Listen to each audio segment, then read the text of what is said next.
Welcome to the August 18th edition of the PFF Forecast. We're back in a remote location. Don't worry, this won't be the case for long. We actually had to figure out how to use microphones again. So this is going to be actually an awesome podcast because we are going to hit 3 different ways that you can bet on games. We're going to talk about some week 1 bets because our betting dashboards just dropped and we want to call attention to some of the things that we didn't even realize were good values there that you can snag now before they become stale. We're going to talk college betting because, yes, I don't know if you know this, but that starts very, very, very soon, in a week. And you want to snap those lines up before they go stale as well. And then we're going to finish it out with, look, it's preseason for everybody, but yeah, you can still bet on it. So we're going to talk about it. Well, let's rock.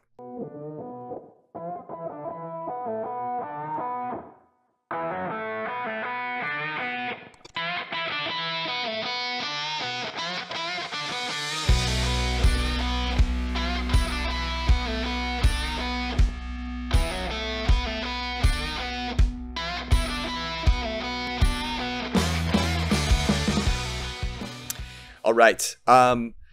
So I guess I should start by commenting on the fact that you have once again outdressed me, and I don't know how I feel about it.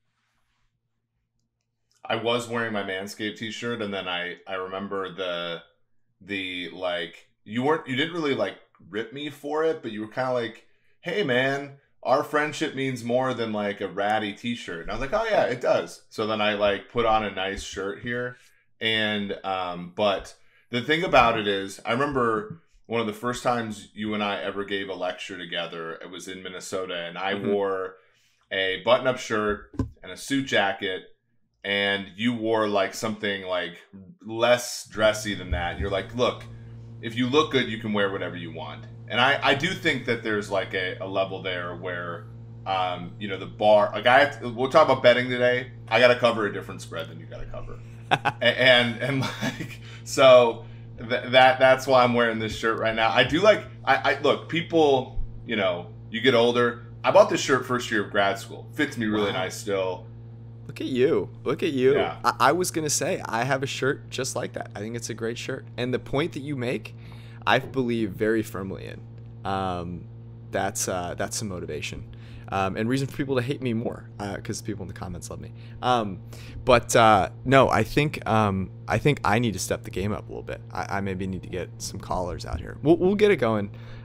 We have a couple more remote podcasts this off season, and then we'll be back in the studio.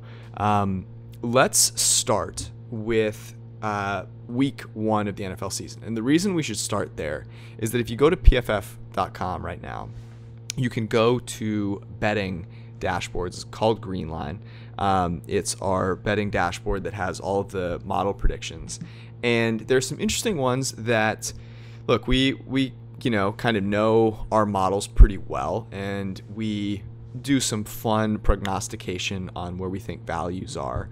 And the models sometimes, as we talk about during the season, they kind of reground you in truth, because the models know everything, so to speak. You can't overlook some certain aspect of teams there, which we can do obviously when we're thinking about things. Let me ask you this though, because there's one game that I do want to talk about to start off here, and it has to do with this, which is I felt pretty strongly that this is a great bet. And when a model does, maybe it doesn't say the opposite, but it's hey, there might not be a ton of value on this bet. What do you do internally? Do you talk yourself into it? Do you talk yourself out of it? What do you do yourself? Because I have something that I do. Yeah, I mean, and this is year 4 of Greenline, year 5 of the two of us betting together. I think we've certainly gotten better over time. And the interesting thing this year, if you go to PFF, there are totals that we're having opinions on, and we talked about this in the last. We talked about this in the last podcast, but sort of what league-wide scoring environment are we expecting? That certainly manifests itself here. We might have to change that assumption. But to answer your question, it's a great question because, especially in week 1, we've thought about these games for months, and there are numbers that have sort of been beaten into place, like Buffalo's minus -7 now. They're -6. Like, probably don't have a big gauge there. Falcons -3.5. Like, I think that's good. I'm not going to lay more than a field goal with the Falcons probably the rest of my life. And, you know, games, you know, there are other games where, you know, I thought that I would see more value. For example, Giants at home week 1. We haven't seen any value there. But to your point, the one that I think you want to talk about is the Jets getting 4 in Carolina week 1. That's one that we liked, you know, for basically the whole time. Over, by the way, another number we've liked in that game. And for me, I think in week 1, you just have to be careful, because during the course of the regular season, you're going to the games are going to come so rapidly that you're not going to have a humongous prior on a game in like week 3. And so you're just basically going off your model numbers. In a game like week 1, you are double counting, right? You're double counting your intuition back in like, you know, May, you know, June, and the model predictions. And, you know, that's still just one bet, right? Like, you don't want to have like 2 bets in week 1, especially given how much uncertainty there is. That's where I would say, like, I'm just more happy that I have that position. I'm not piling on more money. Yeah. To be clear, my process is, can I talk myself into something, because sometimes I just want to bet on the game, you know, and I feel like that's a very normal thing to do. And then often, because I overthink everything, I go, wait, I know what I'm doing here. This is what every normal peasant on the planet does. And then I overcorrect the other way. Yeah. And like run away from that game. And then I watch the game intently and see whether my original opinion would have hit, and get very bitter if it does, right? Like every normal human being on the planet. Yeah. What I did want to, the totals are very interesting. Let's talk about the first game though, actually the game that I wanted to talk about, which was Bucks Cowboys. So spread of this game is 7 right now. You can find a juice 6.5 in places. Total 51.5. And I have been championing the Buccaneers for most of the offseason. And my reasoning is as follows. Tom Brady is being, I actually think, overlooked in terms of how well he played last year. He was our most valuable quarterback in the NFL last year at 93.3 PFF grade, 115 passer rating from a clean pocket. By the way, all things that you get in the betting dashboard on PFF.com. So I think he was being overlooked a little bit. They obviously have great continuity. And the Cowboys are going to be on Hard Knocks. They're going to be, you know, they've got cameras in their faces. Dak is coming back off an injury. They are going to face a Todd Bowles defense that is going to be very aggressive. Now, Dak is also now coming back off a shoulder injury.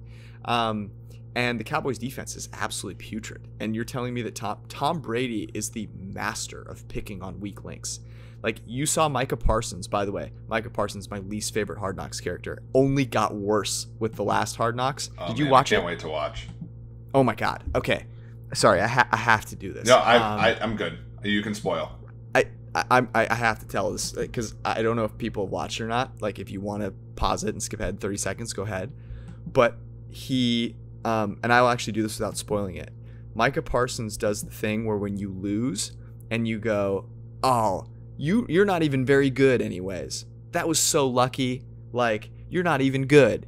And I did a bad impersonation there, but it was honestly like tough to watch. It was very cringeworthy. Anyways, Tom Brady's going to pick on Micah Parsons. Micah Parsons got roasted by a fullback on Hard Knocks. Like, come on. So, you know, if you go to PFF.com, it's not, we would shade, like if you had to bet one way or the other, like we would shade Tampa Bay, but it's not a clear value. And a lot of that, in my opinion, Eric, is because it's 7. And just like, if you look at the probability, the chances that a game lands on 7 are so high that I feel like if it's 6.5, there's definitely value there.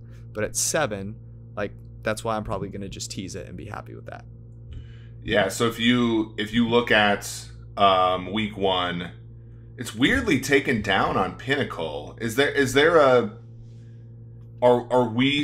are we still struggling with? Let me see if there's another version of this game. Of Dak? Are we still struggling with the Dak issue? Right? Because like I think I laid, like, look, I don't always bet with the model. I laid 7. I did lay 7. Yeah, so right now, okay, so here's some context. I think this is a good example. So if you look at betonline.ag, the Tampa Bay Buccaneers laying 6.5 is -125. To break even on -125, you need a 55.5% cover probability. Okay, so we right now have we have Tampa Bay covering basically, getting more than 7, so winning by more than 7, so 8 to infinity, 47.6% of the time. So even at 6.5, so this is again why you have to play the percentages. So like the number of games that land on 7, especially with the total of 51.5, that would have to be almost, carry the 2 here, 55.5 minus 47.6. You would have to have 8% of games land on 7 for you to make that juiced up bet, right? That's how much that costs. You know what I mean? And 8, it's about 4 or 5% of games, depending on the total, 3, 4, 5% of games that land on 7. So we would probably, if you push that thing down to 6.5, we'd have that number more in the sort of like, 51, 52% range. Mm-hmm. So that being said, like we talked about this with Hermsmeyer, like if it's a standalone game, you want to bet it just for the action. I do think Tampa Bay is going to minimize your negative EV if you bet it. So, and if you think that Dallas is going to play without Dak Prescott, then of course lay it right now. But just know that if they play with Prescott, it's a long haul to get over the 6.5 spread, and hence why our number moves that way. It's not necessarily going to advise a bet. Team teaser right here, baby.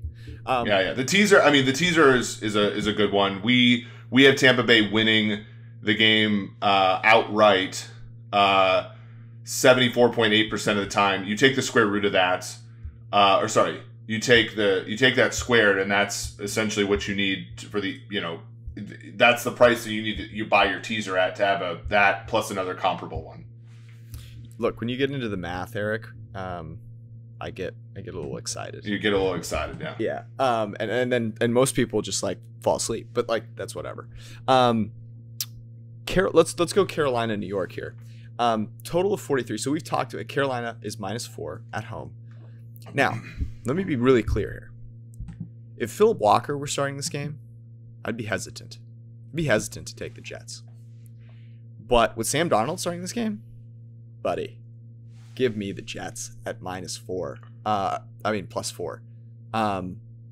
Like, I don't know, man. I talked about this on Sunday on the last podcast, but the fact that Tom Brady played quarterback in a preseason Week 1 game and Sam Darnold didn't, tells me everything I need to know.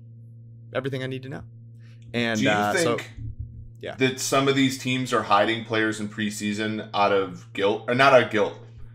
Shame's maybe the wrong word, but like not to embarrass themselves. Ah, man. So I don't think that's the case with like the Rams or the Chargers.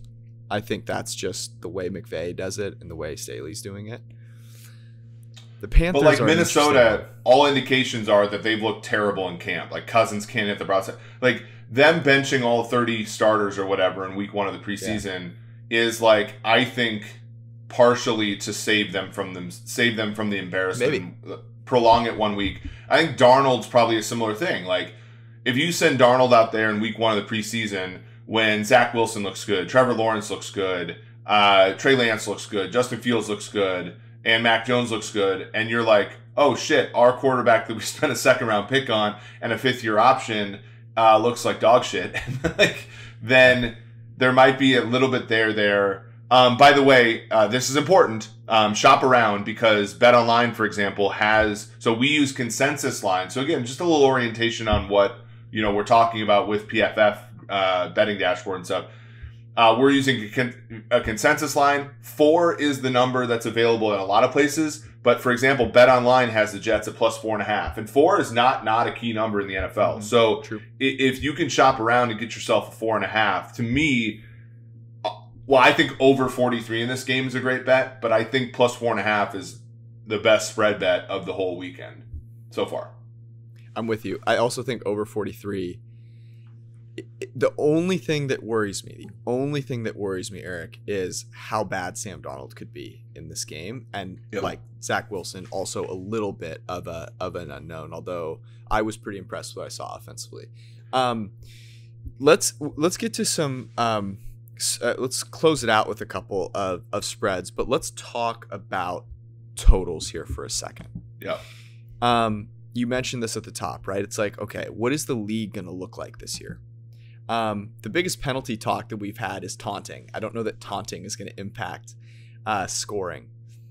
What do you think will impact scoring, if anything, that that maybe is uniquely different about this year, or that is something maybe people aren't considering? Like, what are the things that in your mind you're like, okay, this could push it either to be an overs, first week, or an unders first week?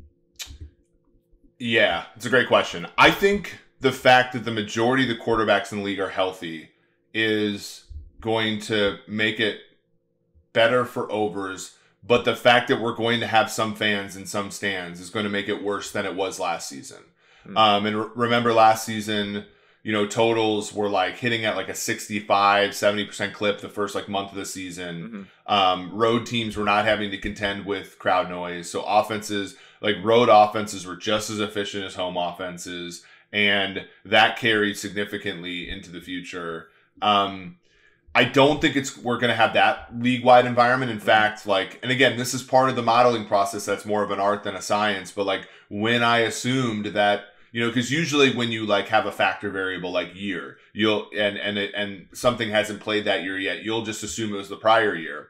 Doing so was not giving reasonable results. Right. And so, but 2019 to me was also a depressed offensive year for a number of reasons. So I more thought about 2000. Because what was it? 2019, we had the pass interference penalties were reviewable. Was that year? Or was it 20? Yep. So like there was a little bit of that. There, like, offensive pass interference penalties were called more often, right? So there was like one drive a game, and that's all it really takes. 2018, especially in the first half, and we got dinged on unders. We bet a lot of unders. We lost a lot of unders in 2018. What is, I think, more conducive, right? And there are a number of things that I think will contribute to league-wide totals being high, but not historically high like last year. And I think it's quarterbacks being healthy, offenses being more efficient. Like, offenses are just more efficient now than you look at motion rates are higher now than they were 2 years ago. Play action rates are higher than they were 2 years ago. The offenses are just more efficient. I don't think they'll get as big of a boost as they got in 2020 from no fans, but I think it will be somewhere splitting that difference. And so, does that mean we're on a lot of overs? I don't want to give away the product, but like if you look in there are some overs. We are on an under, which is interesting, and I actually agree with that game. I wanted to talk about the under, and I will in a second. The biggest thing that I keep coming back to is what you mentioned, which is there are fans back, and that will impact the ability of great quarterbacks to be really great on the road. But it's also going to hurt younger offensive linemen. It's going to hurt, offensive lines in general that are on the road. A lot of young quarterbacks out there. So, like, I'm being a little cautious with overs, certainly. Like, I think Jets Panthers is a no-brainer. I think that's just based on, looking at the team fundamentals, right, and the actual total there. But, if you look kind of league-wide, I'm going to wait. Like, I'm just going to wait a little bit. The one, though, that also makes a lot of sense to me because our model likes the under and not the over is Dolphins-Patriots. Patriots are 2.5-point favorites at home. Total is 45. Why do I say that? Well, I am a little nervous about the Miami Dolphins offense. I don't I don't know why we should have any faith in Tua yet, and I'm not sure that the Dolphins do yet. They also have 2 new pass catchers that are number 1 pass catchers for them in Jalen Waddle and Will Fuller. Brian Flores, great defensive schemer. They have 2 great corners in Byron Jones and Xavier Howard. And the Patriots, now they may go with Mac Jones, but if you saw Mac Jones play, like, this is not the Alabama team, so they're not throwing it all over the field, certainly not against the Dolphins. And if they go with Cam Newton, it's going to be a slugfest. So under 45 feels tough because 45 is one of the lower totals out there on the week. When you look at these 2 teams, like, man, it just has that. It has all the makings of an under game. This is also a game that if you're going to tease a team like Tampa that you think can win, Kansas City down to a pick, Buffalo down to -1, like basically any of those sort of like square favorites that you want to bet, that you want to tease. Teasing the Dolphins up to 8.5 with a total this low in the NFL is probably the perfect pair with that. I really like that. I also really like a Dolphins Giants teaser, teasing the Giants out to 7.5, which sounds kind of sexual. Also, and if the Broncos continue to look good in the preseason, that might drift out to 2.5. Remember that the point from 1.5 to 2.5 is not worth much. The Giants Broncos that tease game through the 7 is worth a lot. The Giants Broncos game has a total of 42.5. Yeah. But right, like, so that's interesting, right? Like, think about the game theory here, right? The point that if you wait on the Broncos to go from 1.5 point favorites to 2.5 point favorites, that 1 point is worth almost nothing to you against the spread. Right. But going from teasing from 7.5 to 8.5 is worth more in the teaser, because 8 more games land on 8 than land on 2. So that's an important thing to remember. I believe that's true. I have to look back. If somebody fact checks me, I believe that's true. But I believe that's true as well. It's interesting. The Broncos played the 3rd string Vikings, who looked awful. So, is that the Denver offense that I would expect? Absolutely not. Look, fans are weird, man, and not to say that bettors are weird, but like think about the league environment we're in right now, where everybody doubted Josh Allen, everybody doubted Justin Herbert. True. Drew Lock is the toolsy quarterback that is not accurate, and I think that there are more than a few people who are thinking to themselves, Drew Lock is the next one of these guys. I don't see it. I don't agree with it, but that's the narrative you're going up against. I'm really interested in that game. The one thing I will say, and this is just foreshadowing, when week 2 look-aheads come out, okay, the Dolphins could very well put together a great defensive performance against the Pats. Mm-hmm. When you think about the Dolphins, though, as a team this year, and this is why I'm somewhat high on the Jets, the Dolphins last season were in the bottom 3rd in the NFL in yards per play allowed, but they were 1st in turnovers generated, right? Mm. Week 2, they're at home against Buffalo. You might get, because of home field advantage, and maybe Buffalo struggles a little against Pittsburgh. I don't know. Pittsburgh seems like the kind of team that'll be game week 1, even though they're not very good. The Bills might be an absolute smash week 2 in Miami. Like, the Bills offense is great. The Dolphins defense is going to be overrated going into that game. That is a week 2 line that I think, people could very much take advantage of. Because I don't think the Dolphins have a great defense. I think they had a really good season last year defensively. Like, those are 2 different things. Yeah, and that's interesting, because people will hear that and they'll go, you're high on crack cocaine. What we're talking about is, like, defensive performances are very fluky, and they're super subject to turnovers, and what you just mentioned obviously is turnovers, and that's so much less stable and consistent from season to season than how many yards you allow per play. Just like, think about it. Like, turnovers are 50 plays a year? Yards per play literally counts every single play. So it's a good note. I will say this, though. Miami could be incredibly hot and humid, which I know people always talk about, and I would monitor that as well. I don't know how far out you can get a weather report, but that would be one concern, I guess, that I would have. Let's go to some college games. Before we do, the tool that we were just referencing are the betting dashboards on PFF.com. There are both pro and college. Every single game, playoff and regular season, is going to be on there with cover probabilities against the spread, money line, totals. Also, the props tool will be out very soon, obviously for the start of the NFL season. And you're going to want that. I promise you this. So go to pff.com right now. By the way, I'll just let you know this. If you hunt around a little bit, you go in the right article, you might find a little nugget there. You might find a little promo code. You never know. It could happen. If you're a first-time subscriber, this is the time to go make it happen.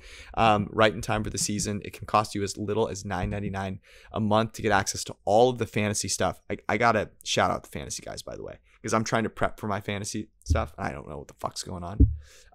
Dwayne McFarland is writing some awesome content on draft strategy, on his tiers articles are so mathematically based, but also easy to understand. And of course, Ian Hartit's 10 Commandments can just get you like halfway through the draft and you'll be winning. So go get all of that, plus all the rankings from Nathan Yonke and all the guys there, projections, what was I going to say? Cheat sheets. All that stuff is available for as low as $9.99. Draft smarter than everyone else in your league. Just do it for yourself at pff.com. Yeah, also, Fantrax. Yeah, go ahead. I mean, when you're in the Mount Sinai of fantasy football, you need the 10 Commandments. You do. And he provided them. And they were very good. I particularly like the one about Cousins. I feel like for Secret Santa, one of us needs to get Ian and like get these like stone tablets of like draft audit. You know what I mean? And like it's actually just draft Auden Tate 10 times. Yeah, I think that's all 10, but yeah. If you're looking, by the way, for a place to draft them, Fantrax is the place for you to go. George, do you know that I'm currently in a Fantrax draft? How's it going? It's college football. So like a friend of the program, Thor Nystrom, was like, "Why do you keep sniping my players? Like I don't know anything." Like I'm like, bro, I'm literally going to wins above average and looking at the 10 available players and picking the guy with the best wins above average the last 3 years. Like, that's all I'm doing. But apparently I got a pretty good squad here. Makes sense. I'm not surprised. Fantrax.com is the best place to host your league. Use promo code PFF at fantrax.com/PFF and get a chance to win a trip to, I can't believe this is actually out there, any regular season game this year plus $6,000 cash. That's fucking awesome. Fantrax.com/PFF, promo code PFF. And last but not least, DraftKings. This weekend, Pacquiao, Ugas. It's a fight, in case you didn't know. And if you're looking for something to do, you should probably bet on the fight and do so at DraftKings. Because if you use promo code PFF, you can bet $1 to win $100 if any fighter of your choice lands a punch. I'm guessing one of them will land a punch. Pick the favorite to land a punch, and then take those $100 and go put them on NFL bets for week 1 or the preseason or college or whatever the hell it is, and profit. Download the top-rated DraftKings app right now. Use promo code PFF when you sign up. Turn $1 into $100 free credits. That's promo code PFF. $1 into $100. You must be 21 or older. New Jersey, Indiana, Pennsylvania only. New customers are the only ones that are applicable. See DraftKings.com/sportsbook for details. If you have a gambling problem, call 1-800-GAMBLER, or in Indiana, 1-800-9-WITH-IT. All right. In the space that is legalized sports betting, there's a lot of free money out there. Take advantage of it. Go get it. Go get you some. Week 0 is like in the month of August. I think people forget that. It's week 0 is just there to make sure the models work, George. Exactly. So we're going to talk about it. We're not going to allocate a whole bunch of time to it. I'm setting a timer right now. It's like 3 minutes. But you, sir, are going to give me your favorite, if you have to, and I know you will, put bets down for week 0. What are they going to be? Well, so George, actually, we're already seeing the value of this tool because I literally was on the tool a minute ago, clicked away, saw it, and my Nebraska Cornhuskers, who opened at 8.5-point favorites at Illinois, I think Austin Gale and Champagne's own Mike Renner will be there. It got down to 7. We show a little bit of value on 7 there. And within the last minute or so, this number has gone to 6.5. So there's some steam on Illinois, folks. If you can find a 7 in the marketplace, take Illinois at home, getting a full touchdown against the much maligned in my alma mater, Nebraska Cornhuskers. They call them Nebraska for a reason. I'm just gonna bet Illinois money line right now. And that's the beautiful thing, is that when I bet the money line, I'm gonna get 2-to-1 odds. It's gonna be nice. It's like plus 215. Yeah, it's not a bad bet. So that's one game. So the games are, by the way, I'll let you guys know here in case you're curious. Hawaii at UCLA. UCLA is a 17-point favorite. The Fighting Chip Kellys. Total of 70.5. Nebraska Cornhuskers and the Illinois Fighting Illini as well on Saturday. And then Connecticut Huskies are visiting the Fresno State Bulldogs. The Fresno State Bulldogs are minus 27.5. Yeah, UConn didn't play last year, so that's I think factoring in the fact that UConn did not play a game last year. That is a lot of points. Total 62.5. And then the UTEP Miners are playing the New Mexico State Aggies. New Mexico State is 9-point underdogs at home, which is kind of interesting. Yeah. I don't know. Are there any thoughts that you have around the other games? I feel like 27.5 is absurd, but yeah. There's also a game at 10 p.m. that day, which is Southern Utah, who's FCS, against San Jose State, or as I like to call them, San Jose Great. They're probably going to be laying like 30 points just to, because they're actually a good football team. But that's another game. That is that weekend. Don't lose out on that one as well. We don't predict. So just for the people asking, we don't set lines for FCS versus FBS. So that's why that game is notably missing. I do look, New Mexico State's an interesting team, George, because they played in the spring. They were the only FBS team that played games in the spring. They sort of had one game where they played their backups, got blown out. They had one game where they played their starters, won heavily. UTEP is not very good, and we honestly have these teams almost equally power rated. And so the one place where there is an advantage for the team that's favored, UTEP, is in defense, but we know that defense is pretty random year to year. So that one at 9, it's at 9. I believe it was 9.5 just a little bit ago. I think I got it at 9.5. Let's just say that. So it is moving in the right direction, but there's still value there, right? I'd take this probably through 7.5. Oh yeah. I like that one as well. I've got a little money line parlay I'm already cooking up here. Pretty excited about it. So you can join me on that. I'm sure it'll end well for me, a astute watcher of college football that I am. Yeah. Let's close out here with a little preseason week 2. So you and Ben Brown have been crushing the PFF betting podcast. It was, by the way, little spoiler alert here, was the daily betting podcast. We're going to switch the name to the betting podcast because I don't know that daily is what we need to do to provide the people what they need. And it's going to cover NFL and NCAA pretty much every day, by the way. And I know you're in charge of content at PFF. I'm just going to throw this out there. We were throwing in a little bit of CFL betting on the show. I know we were sullying the we talk about Mount Sinai and the commandments. We were eating some of the forbidden fruit, not to mix Bible references together.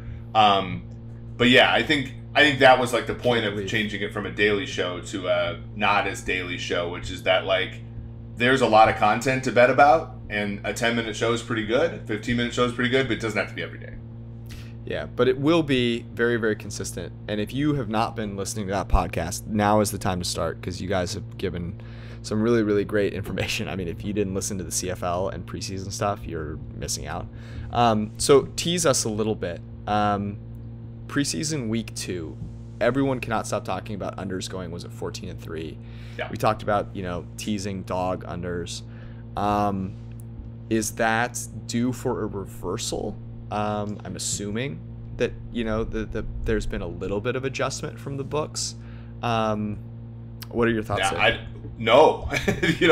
That's the thing. And I think the books, so Ben asked me this exact same question. I think it's a really smart one, which is, what are the books going to do to react? And I think the books are betting that teams playing more of their guys and being sharper is going to lead to more games that are kind of like what we expect to have happen. So, for example, Thursday Night Football this week, the Eagles are at home. Now, they were 2.5, I believe, point dogs just a few days ago. They're 1.5 minus. They're still 1.5 now. Total's 38.5. 38.5 would have been one of the highest totals of last week. So the opportunity, if you want it, to tease Philly up to 7.5 and pair it with another game is there. Kansas City and Arizona. Kansas City is 2.5 point favorites on the road with a total of 41. That does not seem to look like the books are adjusting at all to what happened last week. So those are two games where, if you want a Thursday, Friday teaser, throw a little Arizona, throw a little Philadelphia there. And then when you look at the rest of the weekend, Packers are 2.5 point underdogs at home to the Jets. I can see kind of why, because maybe Jordan Love doesn't play because he's hurt, and then, that's a free-for-all there. Yeah. You have the Colts are 2.5 point underdogs in Minnesota against the Vikings. Colts backups played pretty well Sunday, but Vikings will probably play their starters. Oh, they're going to play their starters. But how long are they going to play them? Exactly. That's the point. Like, I was talking about this with my friend, our colleague Timo, where we were talking about last week, the only team that was favored by a touchdown was Tampa.